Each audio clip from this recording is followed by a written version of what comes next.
Hello sir, ನಮಸ್ಕಾರ sir. ಇದು 2.5 ಎಕರೆ ತೆಂಗಿನ ತೋಟ.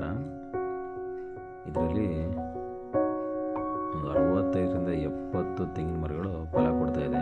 ಬೌಂಡ್ರಿ ಫುಲ್ಲು ಫೆನ್ಸಿಂಗ್ ಆಗಿದೆ ಮತ್ತು ಈ ರೋಡು ಮುಂದೆ ವಿಲೇಜ್ಗಳಿಗೆ ಹೋಗುತ್ತೆ.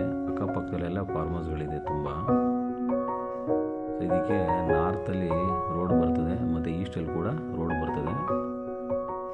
ನಾರ್ತಲ್ಲಿ ಇದು ಮೇನ್ ಗೇಟ್ ಇಟ್ಟಿದ್ದಾರೆ. ಸೊ ಈ ರೋಡ್ ಬಂದು ಈಸ್ಟು. ಈ ರೋಡು 400 ಅಡಿ ತನಕನೂ ಬರ್ತದೆ, 400 ಅಡಿಗೂ ಹೆಚ್ಚಾಗಿ ಕೂಡ ಬರ್ತದೆ.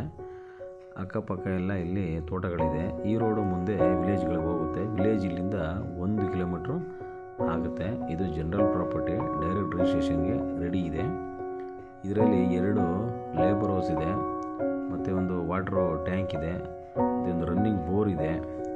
ಈ ರೋಡ್ ಸೈಡ್ಗೆ 400 ಅಡಿ ಬರ್ತದೆ. ಇಲ್ಲಿಂದ 75 ಕಿಲೋಮೀಟ್ರ್ ಆಗುತ್ತೆ ನಮಗೆ Bengaluru Kengeri. Bengaluru Mysuru express national highway ಬಂದು 2 ಕಿಲೋಮೀಟ್ರ್ ಆಗುತ್ತೆ. ಸೊ ಇದನ್ನು 2-3 ಬೇಕಾದರೆ ತೊಗೋಬೋದು. 20 ಗುಂಟೆ 1 ಎಕರೆ ಈ ಥರ. ಬಟ್ ಎಲ್ಲರೂ ಕೂಡ ಕಂಬೈಂಡ್ ಆಗಿ ಬರಬೇಕು. ಸೊ ಇದರಲ್ಲಿ 2 ಇಯರು ಪ್ಲ್ಯಾಂಟೇಷನ್ ಆಗಿರುವಂಥ ಕೋಕೋನಟ್ಟು 60+ ಇದೆ. ಸೊ ಇದು ಜನರಲ್ ಪ್ರಾಪರ್ಟಿ, ಡೈರೆಕ್ಟ್ ರಿಜಿಸ್ಟ್ರೇಷನ್ಗೆ ರೆಡಿ ಇದೆ. ಸೊ ಹೊಸ್ದಾಗಿ ಯಾರು ನಮ್ಮ ಚಾನಲ್ನ ನೋಡ್ತಾ ಇದ್ದಾರೆ